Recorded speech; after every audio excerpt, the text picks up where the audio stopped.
तब मैं समझा कि सुबह सुबह चिड़िया को बाहर जाना होता है। घोंसला तो उसका केवल रात भर का आश्रय है। दिन में वह घोंसले में आराम से पड़ी नहीं रहती।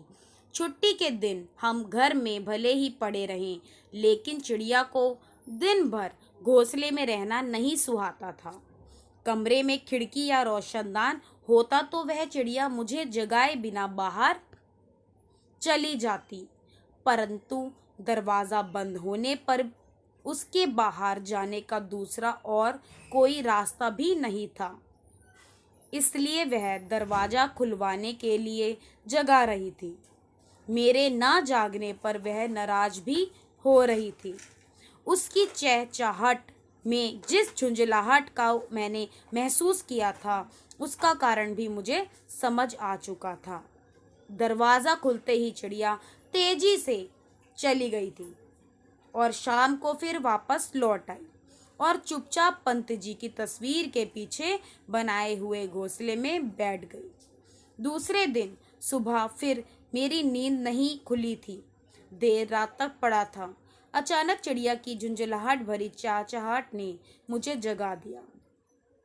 पलंग के सिरहाने बैठी वह चिड़िया मुझे गुस्से से देख रही थी, मानो मेरे देर तक सोने के कारण वह मुझसे नाराज हो। मैं थोड़ी देर उसकी चहचहाहट का आनंद लेता रहा। उसने मेरी रजाई का कोना चोंच से पकड़कर खींचा। वह मुझसे जरा भी नहीं डर रही थी। वह रजाई के उस हिस्से पर आ बैठी जो मेरे सीने पर था। उसका इस तरह मेरे ऊपर आना मुझे बहुत अच्छा लगता था। पंत जी की वाणी में लिखी पंक्तियां मानस में तैरने लगी। सचमुच उस सुबह पलके खुलने पर ऐसा ही लगा जैसे किसी ने जागृति का गीत गाया हो। उस नवचारिणी ने सचमुच श्री सुख सौरभ का ताना बाना उस सूने कमरे में गूंज दिया था। ऐसी एक सुवर्ण छवि कमरे में छाई थी जिसे पहले मैंने कभी महसूस नहीं किया था। उस समय चिड़िया ने मेरी रजाई का कोना अपनी चोंच से खींचकर अपनी चहचहाहट से जगाया था। बचपन में इतने ही प्यार और इतनी ही झुंझलाहट से देर तक सोने पर माँ जगाती थी। मैं अपने चारों ओर फैले हुए उस श्री सुख सौरभ की सुनहरी छवि से भरकर जग गया। मैंने उठकर दरवाज़ा खोला तो वह चिड़िया बाहर निकलकर चली गई।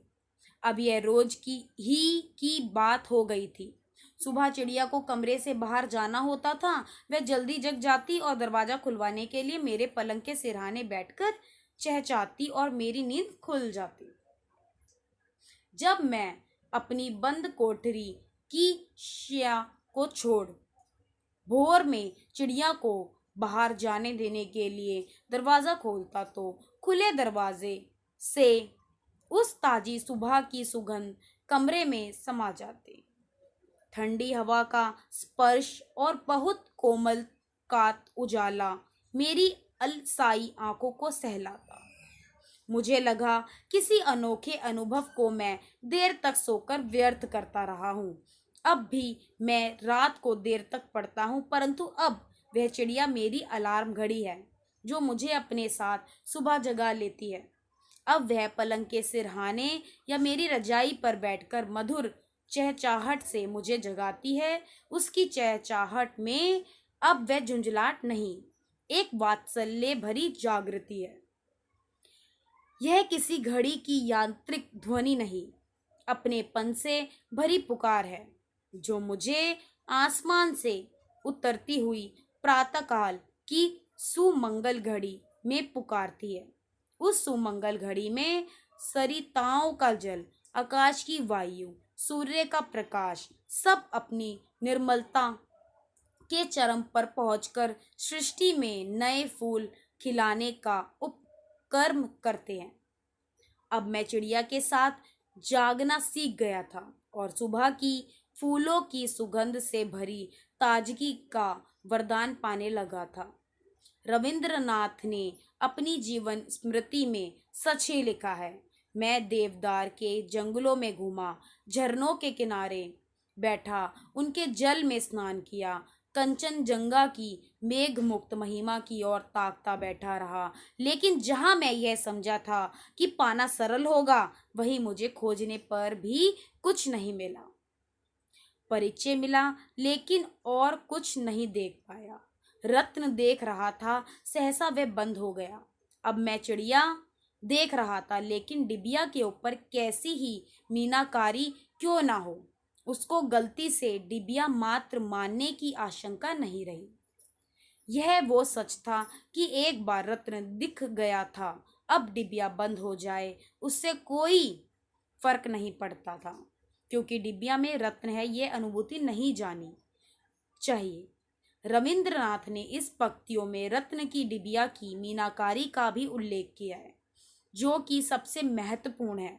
उस चिड़िया ने डिबिया खोलकर मुझे भी उषा सुंदरी के रत्न दिखा दिए थे। उसका यह उपकार मैं भला कैसे भूलता। दरवाजा खोलते ही चिड़िया चहचहाती हुई बाहर जाती, मानो मुझे कहती हुई जा रही हो कि देखो, यह मीनाकारी वाली सुंदर चिड़िया खुल रही है, फिर यह बंद हो जाएगी, फिर तो दिन भर मीनाकारी से सजी डिबिया ही दिखाई देगी, इसके रत्न नहीं दिखेंगे। मैं उस वात्सल्यमी चिड़िया के उस उपकार को बहुत कृतज्ञता से महसूस करता हूँ। उसने मुझे उस घड़ी जगना सिखाया जब धरती ओस के मोती बिखलाकर हर नए खिल रहे फूलों का अभिनंदन कर रही थी। आशा करती हूँ बच्चों, वह चिड़िया एक अलार्म घड़ी थी। पाठ आप